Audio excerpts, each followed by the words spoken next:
E aí você pega a questão, né, das pessoas. Lembra que eu falei do E?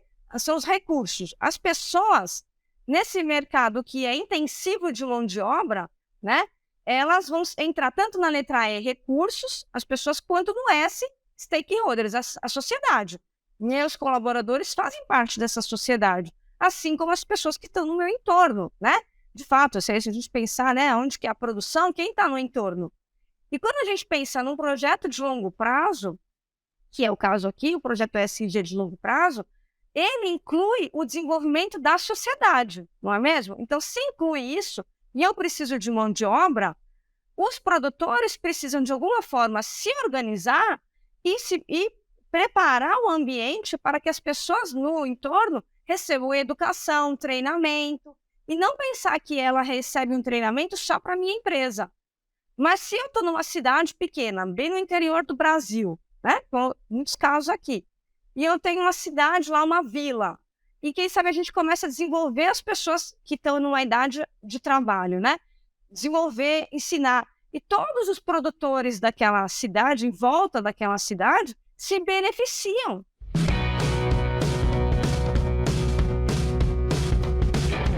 Bom dia, sejam muito bem-vindos a mais uma edição do Swimcast. Esse que é um programa bastante democrático. O meu nome é Guilherme Brandt, eu sou host desse programa e hoje vai ser um programa diferente, né? Então sejam muito bem-vindos.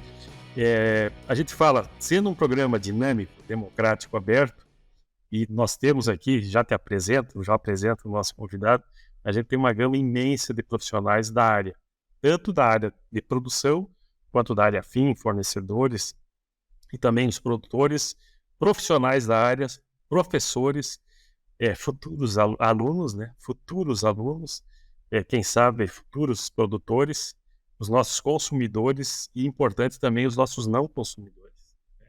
E hoje eu trago aqui a Bárbara Grings, ela que é consultora e empreendedora, mestre em governança corporativa pelo FEA, USP, possui graduação em administração pela USP, management pela California State University, MBA na FIP-CAF em gestão de riscos, membro e associado do IBGC, experiência profissional de mais de 15 anos em diversas empresas nacionais, multinacionais, administração financeira, ênfase em investimentos, produtos estruturados, controles internos, reorganização e novos negócios. Atualmente é sócia fundadora da B Gestão Responsável, com especialidade em governança corporativa, gestão do capital reputacional. Bárbara, seja muito bem-vinda. Eu fiz a tua apresentação formal aqui e eu gostaria que tu fizesse a tua apresentação, Bárbara Grings por Bárbara Grings, para esse nosso público que até agora estava muito acostumado com pessoas diretas da área, né? E eu acredito muito que a questão reputacional, a questão ESG, compliance, tem tudo a ver também com a nossa área. Então, seja muito bem-vinda, a palavra é tua. Certamente, obrigada, bom dia a todos. Obrigada, Guilherme, pelo convite para estar aqui com vocês nesse bate-papo, na gravação desse podcast. Aos ouvintes, todos que estão aqui, então, ouvindo e que vão poder receber um pouquinho desse conteúdo que a gente traz para vocês. Agradeço o Swimcast pelo convite para estar aqui também, falando para esse público tão grande, tão importante para a economia brasileira, né? Então, é um prazer estar aqui. Eu sou, então, Bárbara Grings, formada em administração, com carreira em controladoria financeira, especialista em governança corporativa. Já passei por empresas nacionais, multinacionais, de diversos segmentos, diversos portes, né? E fiz meu mestrado em governança lá na USP, com o tema de pesquisa em reputação, em criação do capital reputacional. Já trabalhei junto com o próprio IBGC, o Instituto Brasileiro de Governança Corporativa, e eu venho aqui hoje para a gente falar um pouquinho sobre, né, o ESG, mas puxando para a questão da criação do capital reputacional, né? E para começar, né, essa minha fala, a gente vai sempre pensar um pouco no setor da economia que a gente está tratando quando for pensar aí do ESG e da reputação, né? Então, O SG é de Environmental, S Social, G Governance, né? Que na tradução literal a gente vai ter como E meio ambiente, S social e G governança. A gente já começa a ter uma diferençazinha aí que a gente precisa debater sobre essa tradução literal e o que de fato é, tá? O SG. E aí eu começo a minha narrativa com vocês. Então, embora a tradução literal seja meio ambiente, a gente tem que entender como a gestão, o environmental em inglês, tá falando sobre a situação de negócios. É mais do que só meio ambiente, tá? Então, no caso de vocês, na suinicultura, a gente tem um meio ambiente muito pesado e é um fator relevante, né? Agora, imagina numa empresa que é de tecnologia, está todo mundo num escritório, onde que está esse meio ambiente? Não é só literalmente a água, as árvores, né? De fato também a situação dos negócios. Então, eu tenho que trazer muito da situação aí que os advogados gostam de narrar, sabe, Guilherme? Então, assim, qual que é o contexto dos negócios? Então, quando eu falo para os advogados, eles captam na hora. Meio ambiente, na tradução literal, é o meio ambiente e natureza. Mas a gente vai falar no ESG, situação de negócios. E aí, a palavra-chave aqui para vocês anotarem, né, é recurso. Recursos. Então, na letra E, quais os recursos que o seu negócio está usando, tá? Então, acho que o primeiro ponto é importante para a gente trazer. Quais os recursos que o seu negócio está usando? Na letra S, que embora a tradução seja social, nós estamos falando de stakeholders, social, sociedade. Quem são os stakeholders? As partes relacionadas. E as partes relacionadas são internas e externas, né? A sociedade é aquele entorno todo. Quais recursos que você usa em cada sociedade? Dentro da empresa, você tem os colaboradores, os sócios, fundadores, né?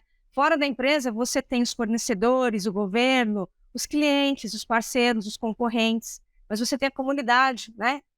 E aí, na suinicultura, como é que funciona? Cada produtor, de alguma forma, tem uma fazenda, grande, pequena, uma forma de cultura, não é verdade? Então, cada local, inclusive o espaço físico de algum escritório, tudo isso está dentro desse S, stakeholder, sociedade, tá? E o G, governance, é um ponto muito importante, porque governance, a tradução literal é governança, mas governança vem de administração, governo, governar, tá certo? Então, corporate governance é administração empresarial, mas que o princípio mais importante é o governar. E aí, olhem para a visão da administração pública. Um governo, uma democracia, governa para quem? Para a sociedade, né? E como é que você administra um país? Né? Claro, de uma forma bem simplista, mas você tem recursos, né, financeiros, você tem um orçamento limitado, e essa parte financeira é muito importante. E você vai alocar essa parte financeira conforme as necessidades daquela sociedade. Então, eu vou botar para educação, eu vou botar para saúde, para transportes, eu preciso de infraestrutura, não é mesmo assim? Então, agora vamos para as empresas. O G de governance é a boa administração, a boa governança para a sociedade, para os stakeholders S, com os recursos que eu tenho em E, né, na letra E, mas que, por ser uma entidade privada, né, e aí eu não estou falando de ONGs, tá? Terceiro setor, estou falando de entidades privadas. Precisam ter essa boa governança com a sua viabilidade financeira estruturada.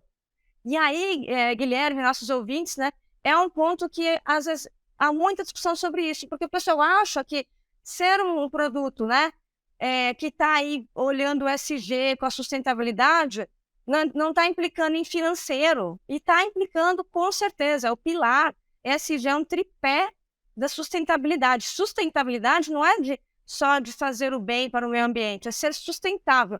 E um negócio ser sustentável é ficar de pé financeiramente falando, inclusive, especialmente, porque nós estamos em empresas privadas. Então, quando a gente fala, uma pequena empresa está começando, uma startup, mas eu não tenho dinheiro. Você não tem agora, mas você vai fazer um plano, não é verdade? Você vai fazer um planejamento, se estruturar para conseguir existir daqui a 10 anos. E aí entra o capital reputacional. O que eu quero? Eu quero ter um negócio sustentável, bom, que fique no pilar, né, no tripé em pé, para existir daqui a 10 anos. Então, eu vou receber essa viabilidade financeira de volta, eu vou trazer esse retorno no longo prazo. E aí, a próxima palavra extremamente importante que nós temos que falar aqui. Todas as construções de capital reputacional, de ESG, boas práticas de governança, são para o longo prazo. Tá? Que é um outro dilema, né? Outro dilema. Como que a gente fecha a conta do trimestre, né? Como que a gente administra, às vezes, aquele orçamento apertado, consegue sobreviver, sendo que eu tenho que mirar ao longo prazo. Então, é como se fosse um voo de uma águia. Eu estou olhando muito lá na frente, mas eu estou com uma visão periférica aqui no curto prazo, fazendo a minha caça, né?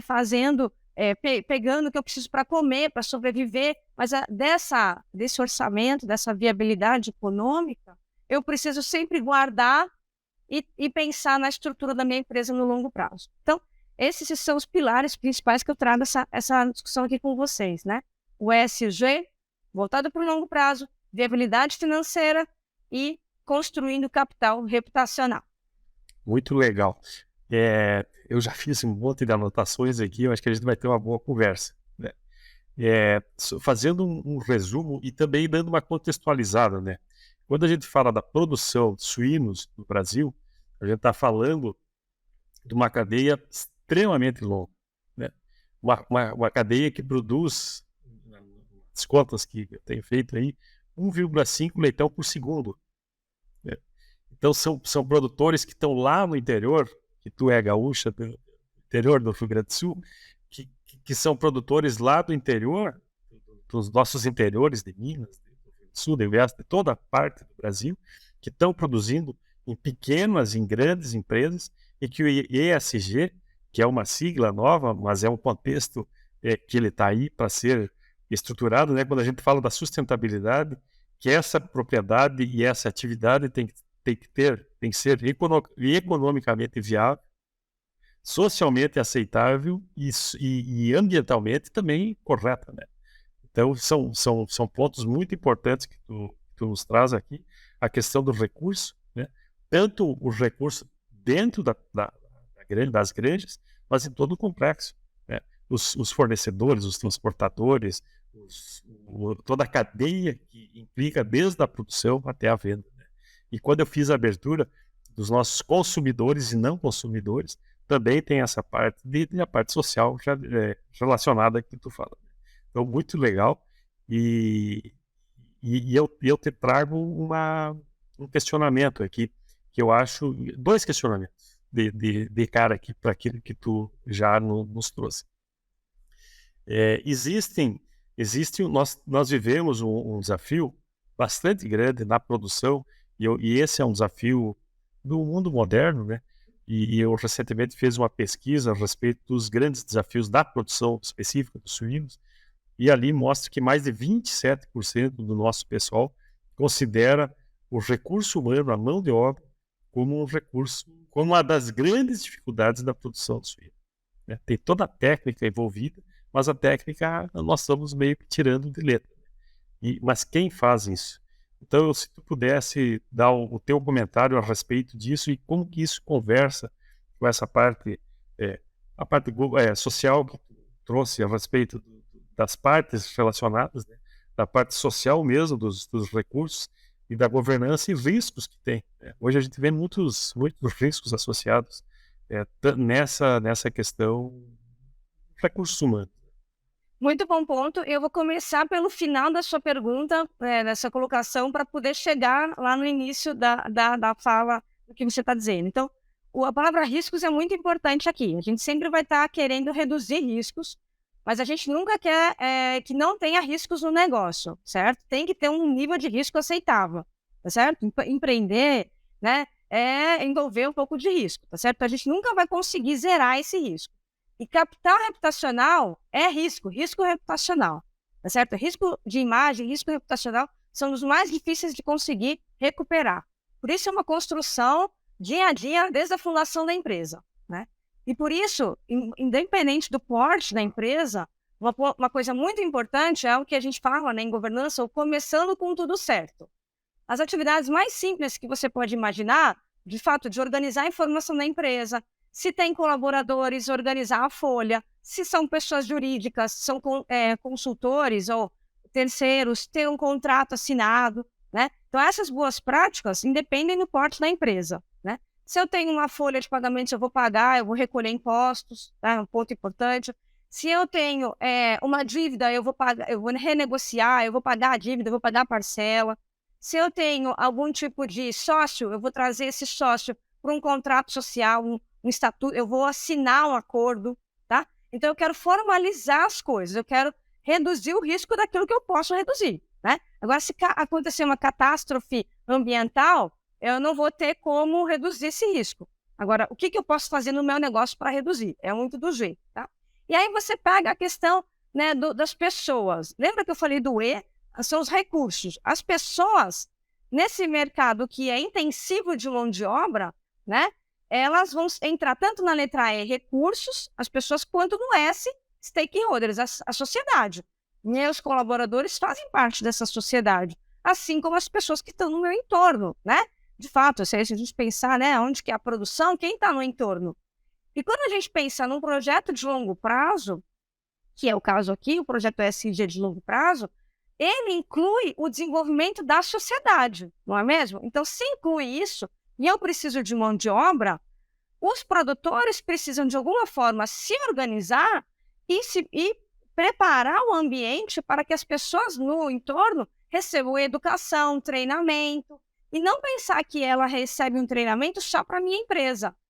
Mas se eu estou numa cidade pequena, bem no interior do Brasil, né, com muitos casos aqui, e eu tenho uma cidade lá, uma vila, e quem sabe a gente começa a desenvolver as pessoas que estão numa idade de trabalho, né? Desenvolver, ensinar. E todos os produtores daquela cidade, em volta daquela cidade, se beneficiam, né? E a gente tem muita questão do cooperativismo das comunidades, né? Então, por que não preparar a mão de obra local que possa todas as empresas, né, os produtores, se beneficiarem? E quando houver troca de um colaborador de uma empresa para outra, o ganho é para todos também. Então, a gente para de olhar só para a nossa empresa e olha todas, né? Se 100 empresas, né, 100, 10 empresas se unirem e dividirem os custos para começarem a fazer um programa de educação, né, de treinamento técnico para a mão de obra que está no entorno, todos vão sair ganhando, todos, né? E a outra coisa, a mesma coisa acontece com os fornecedores. Os fornecedores fazem parte do que você falou, da cadeia de produção longa. Esse setor é um dos setores mais longos que tem, como, por exemplo, o setor da construção civil também. É um setor longo, né?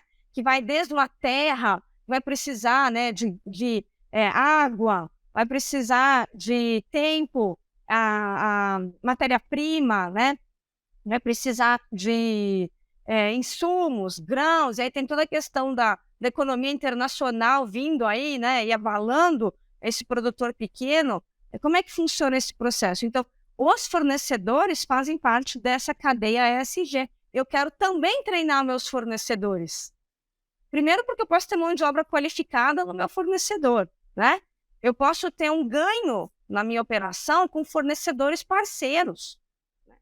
E a outra visão que o pessoal às vezes nem fala muito, que no ESG aparece bastante, quando eu vou falar de stakeholders, os concorrentes são meus stakeholders. Eu não estou falando que a gente vai fazer um trabalho de dumping de preços, ou de conluio, ou de combinar mercado. Mas se os concorrentes se unirem para fomentar o mercado, por exemplo, o que eu falei, de educar o mercado, né, as pessoas, educar a mão de obra, se os concorrentes se unirem para desenvolver, ou, por exemplo, para políticas públicas, né, conseguirem pleitear em conjunto, ou fazer compras conjuntas, né, compras em grandes lotes, barateia o preço também, não é verdade? Então, vamos pensar até onde é saudável ter concorrentes que a gente se conversa. E o outro ponto importante na sustentabilidade, e aí envolve riscos, e riscos reputacionais, se eu fizer algum acordo, ou de fornecimento, ou algum tipo de parceria, né, e eu tiver um problema na minha produção, por exemplo, que teve você me corrige, né, se eu estiver falando errado, mas se tiver uma doença que mata 80% da minha produção e eu tiver um produtor lá longe que pode atender os clientes que eu já tenho contratos feitos e a gente faz essa parceria, quando você precisar, né, um ajuda o outro, eu não perco meus clientes e não perco, né, essa cadeia. E isso é uma administração de riscos, né? Tá? Então, a minha resposta é ampla, mas é isso, é risco reputacional, e a minha cadeia, como é longa, eu preciso me estruturar com várias pontas, do fornecimento até meu cliente final, que vai consumir aquele produto. Nesse último sentido aqui, a gente vive muito essa questão do stakeholder concorrente, quando a gente trabalha com produto, não produto empresa, mas produto não commodity, né? Para que o produto seja carne suína Brasil, né? Para ter benefícios para exportação, para o sistema crescer, né? E isso a gente tem exemplos muito bons no Brasil, através das associações, através da própria BPA, da BCS, que são, e das associações regionais, né, que trabalham para fomentar o produto como um todo. Então essa é uma questão bastante interessante. E também quando tu traz o desenvolvimento conjunto, que a gente tem pequenas cidades com ótimo IDH, com uma qualidade de vida, uma qualidade de educação, e qualidade de produção e fluxo financeiro também, né? Graças aos sistemas de produção, tanto no modelo independente quanto no modelo de integração ou de cooperativas, né? Então, eu acho que é importante trazer essa realidade dessa teoria que tu nos traz para uma prática direta, né?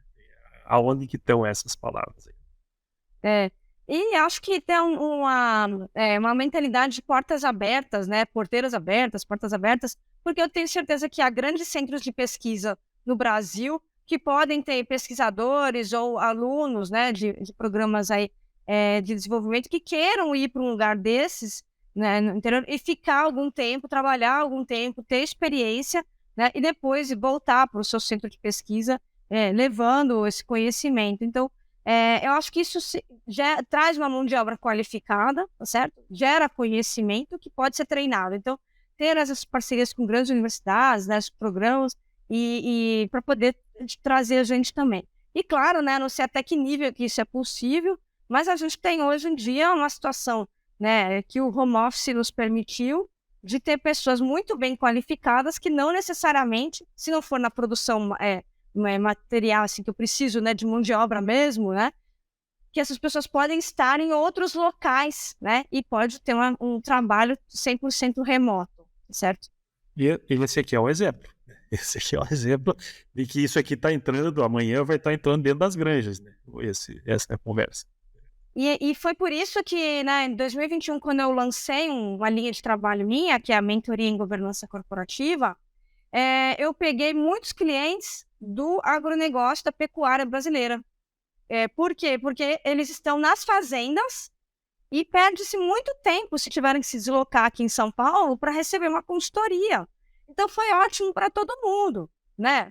Esses empresários todos nas fazendas, a gente faz a mentoria online e todo mundo sai ganhando. O tempo é muito melhor aproveitado. Nesse sentido, pegando esse gancho, qual que é a maior dor desse pessoal numa consultoria, daquele que está produzindo lá no campo, independente do produto que esteja gerando, né? Seja agricultura, pecuária, mas qual que é o top aí das discussões? Das discussões, eu peguei muitas questões de governança familiar, tá certo? Então, grandes famílias que estão aí com problema de governança familiar, a questão geracional, e aí tem que passar problemas de acordos entre sócios, como eu falei. Então, é aquela governança desde o início, acordos não formalizados, tá certo? Então, a gente às vezes pensa, é um problema financeiro. Não, esse tipo de mercado, que é um mercado primário de extrema importância para o consumo, né, o consumo de proteína, é muito importante e não vai desaparecer.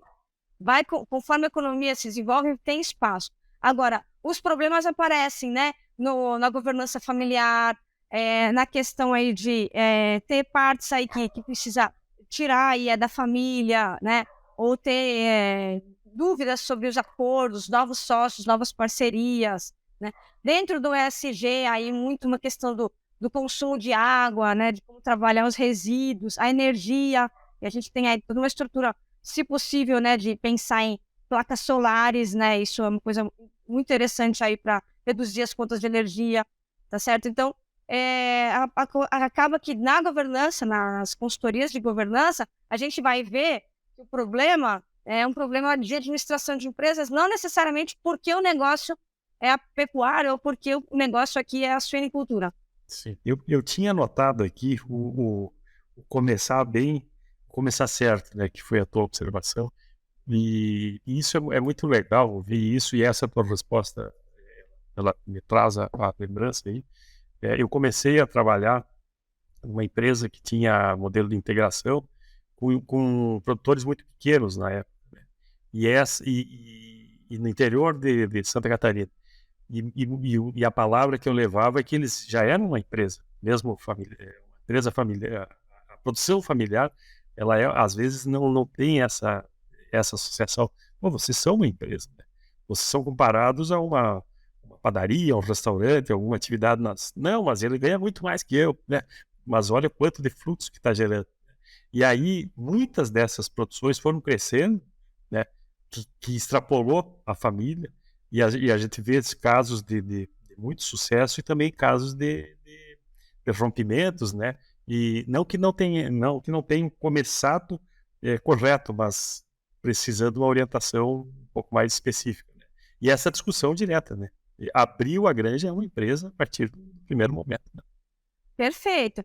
E aí é uma questão assim, quando a gente olha de fora, né, neutro, a gente vai pensar nesses empresários, empresárias que estão ali empreendendo e que quando são, né, parentes, né, eles colocaram todas as fichas no mesmo negócio, né? Se são amigos ou conhecidos, né, pode ser que alguém, né, em algum momento, e é natural da vida, né, mude o sonho, né?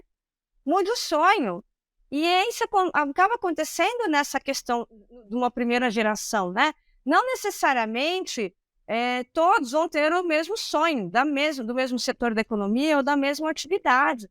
Por isso a questão reputacional é muito importante, porque embora pode ser uma família, né? Irmãos, irmãs ou pais, né? Um casamento que está ali empreendendo juntos, né? No final todos estão trabalhando.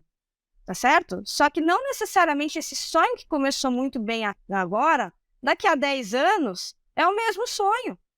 E eu acho que é aí que está a questão. Porque o negócio não pode perder a sua reputação, como você falou, já é uma empresa, tá certo? Não pode perder isso, essa visão. Vamos falar na palavra organização. Essa reputação dessa organização não pode cair, ou não pode aquele sonho da família, não pode sumir, porque alguém quis ter um outro sonho, que é normal da nossa jornada, né? É muito normal. Então, acho que quando a gente vai puxar ESG, como eu gosto de falar, tripé da sustentabilidade é uma palavra muito boa, né? Tripé, as 3 pernas juntas, né? Vamos somar isso com o longo prazo, e aí a nossa reputação, o que a gente está fazendo hoje que vai permitir que essa nossa organização, empresa, exista no futuro, esteja aqui, né? E seja benéfica para a sociedade. Como é que eu uso meus insumos, meus recursos? Como é que eu vendo? Como que é o meu produto, a qualidade, tá certo? Isso é muito importante, tá certo? E já fazendo uma provocação, né? Quando a gente entrar nessa seara toda, quando a gente entrar nesse tópico, muito provavelmente os preços desses produtos consigam ter uma margem um pouco melhor, porque eles não estão se balizando, por exemplo, pelos insumos mais baratos, por tudo ser mais barato, está se balizando pelo beneficiamento da sociedade. Então, se é benéfico, eu tive que, às vezes, gastar com uma mão de obra mais cara, gastar com, né, veterinários, com vacinas, né? Eu tive que gastar com insumos mais caros, tá certo? Acaba que o preço final vai ter pode ter um outro posicionamento. Sim. Essa é uma questão interessante e importante, e aqui eu gostaria de puxar 2 temas, né? a questão da reputação, de como, das duas questões da reputação, de como falar das coisas boas numa cadeia, né? Eu acredito que as associações têm esse trabalho, e é um trabalho que foi muito bem produzido ao longo dos anos, aí, começando com quebra de mitos, né? A gente produz uma proteína que tinha uma série de mitos, e graças à ciência a gente conseguiu derrubar muitos deles, né? O consumo tem aumentado bastante. Então tem essa parte da reputação de falar coisas boas daquilo que a gente faz de bem, né? Em todos os segmentos, o segmento social, econômico e ambiental. E também tem a parte da reputação das mídias sociais, da questão mais polêmica, né? Qual que é o equilíbrio aí da governança? Como você não fala tua em relação a essa questão, às exposições, né? Muitas vezes hoje grupos, a gente vive numa polarização geral hoje, né? O Grenal aí do Rio Grande do Sul virou fichinha, né? Hoje está em todos os segmentos, né? Então, como viver nessa parte de governança, comunicação, mídia social, de uma maneira que o reputacional, a parte de compliance, isso seja muito bem administrado. Talvez eu te fiz uma pergunta que é um curso, né? Mas, em poucas palavras, aquilo que pode ser feito. É um curso. Não, mas a gente vai conseguir trazer alguns pontos. Primeiro, antes de falar da mídia social, vamos voltar para os riscos, tá? E os riscos reputacionais têm que ser gerenciados independente de eu ter uma mídia social falando sobre a minha empresa, tá? Então, o que eu quero dizer sobre isso? Vão acontecer problemas na nossa empresa, não vão? Com certeza vão acontecer. E eu tenho duas alternativas quando um problema acontecer, ou seja, quando um risco se materializar. Ou eu esconder, né?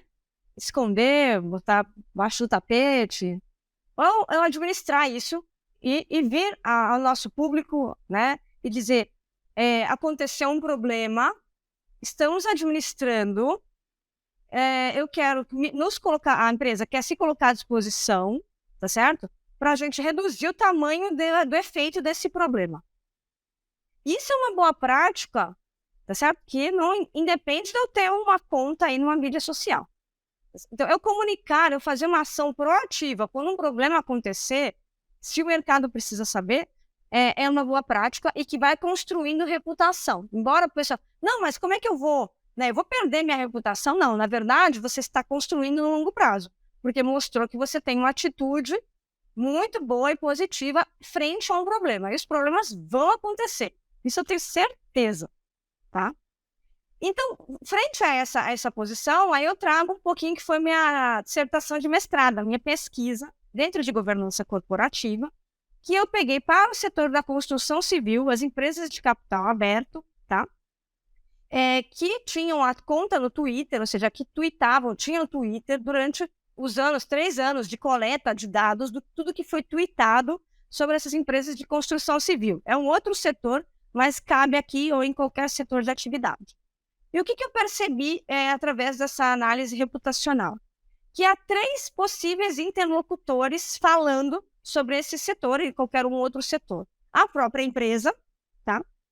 A sociedade, ou seja, consumidores ou não, e está aqui um fator importante para a nossa questão, a pessoa pode não consumir proteína, ela pode não ser um cliente de vocês, mas ela pode ser uma pessoa que no futuro pode vir a consumir, pode ser uma pessoa do grupo, né, que está ali jogando a sua empresa. Então, vamos pegar um exemplo bem simples, né?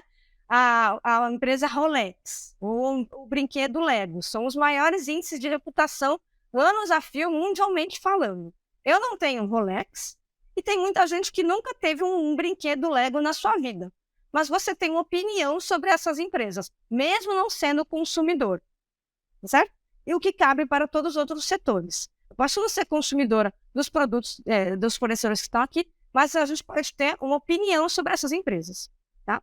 Então, voltando aqui ao que eu estava falando do Twitter. Então, a própria empresa é uma comunicadora, o mercado, a sociedade, e há interlocutores do mercado financeiro ou do mercado que estão de uma certa forma, monitorando e plantando notícias para prever ou para fazer uma tendência de oscilação de preços, que eu vou chamar o interlocutor mercado financeiro, tá bom? Então, o que acontece?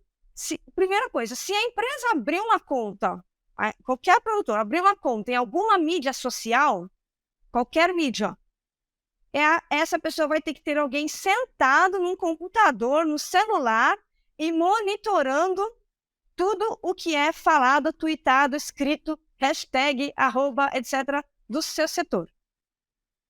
Se você não tem como ter um colaborador, um funcionário aí administrando essas mídias, não abra a conta na mídia.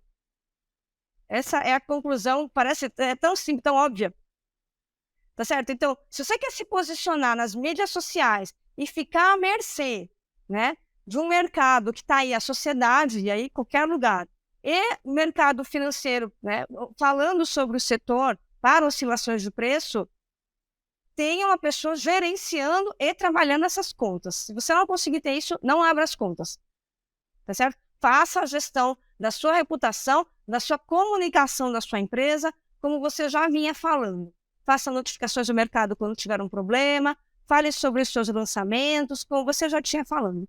Então, as mídias sociais são muito poderosas, dá voz à sociedade, aos possíveis consumidores, né? Mas, ao mesmo tempo, a empresa fica à mercê, né? E se ela não administrar bem isso, se ela não for proativa na sua narrativa, é melhor não ter as contas. Ela precisa ser proativa. Então, vai entrar no Instagram, vai fazer uma narrativa, vai ter um trabalho, vai ter que fazer todo um trabalho assim de imagem, de logo, né? De quais são as nossas cores, tem tudo isso, né? E aí uma agência de marketing, um profissional de marketing pode ajudar, tá? Então, essa é a minha resposta. Tentei enxugar uma dissertação de mestrado, mas é isso. A sua reputação, ela já está sendo medida independente de ter uma mídia social nessa história. E esse caso da Lego é perfeito, tá certo? Você pode ter uma opinião sobre a Lego, independente de algum dia ter comprado uma Lego, ou um brinquedo Lego, ou independente de você acompanhar o Instagram da empresa Lego, Facebook ou qualquer outra mídia, você já tem uma percepção sobre esse brinquedo. Durante a tua fala aqui, eu fiquei pensando, a gente tem a cadeia, a produção, dentro lá com os animais, e tem todo o suporte, né? E agora na tua fala, eu fiquei pensando em quem está vindo aqui, né? Eu tive a felicidade de participar na formação de muitos profissionais da nossa área da suinocultura, estagiários e até funcionários, né? E aí eu fiquei pensando aonde que isso está sendo tratado hoje na formação técnica. Técnica, eu digo a formação formal mesmo, não pós-graduações. Aonde que isso está incluso? Tá no informal, tá no indireto? Aí é mais uma pergunta, uma dúvida aí de cadeira de graduação. É uma boa pergunta, né? Porque esses temas de administração de empresas, né? Eles vão muito além do curso de administração somente, né? Mas eu não digo nem da administração. Eu digo, por exemplo, da veterinária, da agronomia, da zootecnia, de pessoas que vão aqui falando assim, ó, mirando para a suinocultura, né? Para essa nossa discussão. E nós temos aí as cadeiras de administração, economia. Eu estou falando de uma época que agora eu desconheço da parte da graduação mesmo. Mas essa é uma cadeira e existem matérias hoje específicas desses temas? Então, essa é uma boa pergunta e é o que eu ia complementar. Assim, eu não posso também pensar em que todo mundo vai ter se preparado com cursos, né? Ou cadeiras, né? Cada um tem a sua... Você pode ser veterinário, pode ser administradora, pode ser engenheiro. Não dá para a gente botar todo mundo preparado em todos os temas do negócio, tá certo? Vão ter profissionais de marketing, não necessariamente eles vão entender de veterinária, vão entender, né? A questão é, por trás disso que eu estou falando, existe um bom senso, você concorda? Existe um bom senso. E aí é um pouco da conversa, e o que eu sempre, no final do dia, é a cultura da empresa. São as pessoas, como você começou a sua fala lá atrás. No final do dia, esse bom senso é todo mundo estar ali junto, em comum acordo. Pessoal, nós estamos construindo um negócio. Está todo mundo junto. Um postzinho de uma pessoa, às vezes ingenuamente, na sua conta pessoal, pode derrubar a história de uma empresa. Tá certo? Todo mundo tem que estar na mesma página. E isso como é que funciona? Conversando. E uma coisa que é, voltando para o tema riscos, não dá para eu, né, não ter riscos. Eu tenho. Como é que eu vou fazer? Eu vou reduzir, eu vou administrar esses riscos. Então, o que eu vou fazer? Um ambiente de trabalho saudável, que as pessoas tenham a liberdade de tirar dúvidas. Se eu tiver um ambiente que eu falo, Guilherme, você está com alguma dúvida? Aconteceu alguma coisa? Me conta. Você não vai ser demitido, mas me traz o problema. Me conta. Para eu poder, como empresária, fazer uma ação antes que isso vire uma bola de neve. Né? E aí entra um outro ponto, né? Que assim, tem umas pesquisas que falam sobre a índole das pessoas, né? A maior parte das pessoas são boas. Um raro percentual das pessoas são corrompíveis. Aí a gente vai entrar no tema compliance, né? Eu tenho um artigo que é de Harvard, bem curtinho, muito bom, que ele fala assim: compliance alone won't make your company safe. Compliance sozinho não vai deixar a sua empresa segura.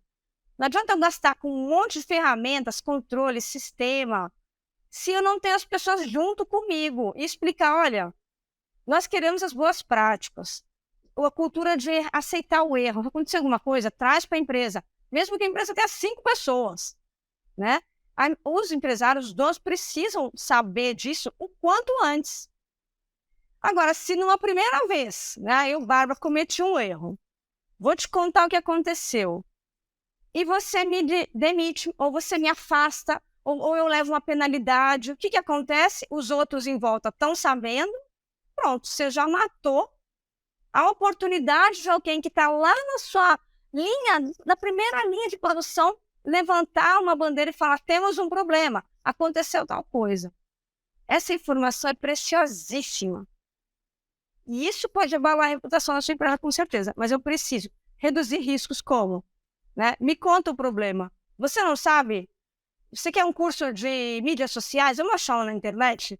Tenho certeza que tem um monte de cursos de mídias sociais na internet. Vamos fazer um curso? Ou então vamos aprender por conta própria? Acho que é por aí. Eu não sei se eu dei volta, mas no final do dia, sabe? É isso. Eu anotei aqui a questão da cultura, né? Eu anotei 2 coisas aqui. A primeira é não matar o mensageiro, né?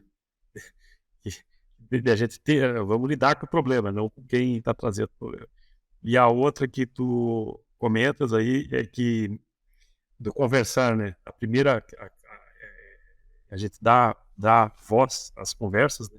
Mas também e é importante, né? Conversar e agir. Né? Walk the talk, né? Assim, Fazer o...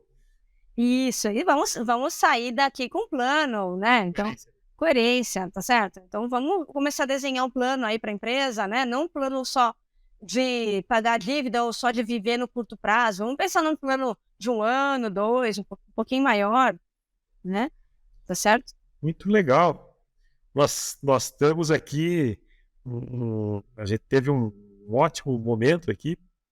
Eu acho que são temas importantes, né? Eu tenho feito aqui conversas sobre vírus, sobre professores, o bem-estar animal, conversando com temas mais técnicos da veterinária.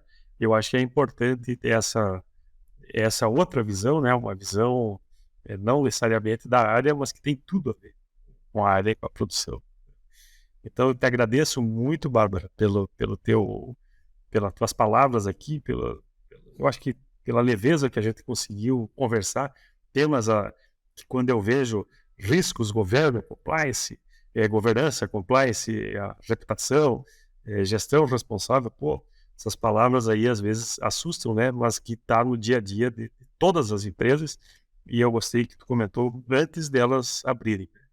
Então, para encerrar aqui, eu gostaria que tu pudesse nos deixar um livro ou ou alguma indicação, orientação, pensando aí em quem ouviu aqui, pô, eu quero me aprofundar nesse tema.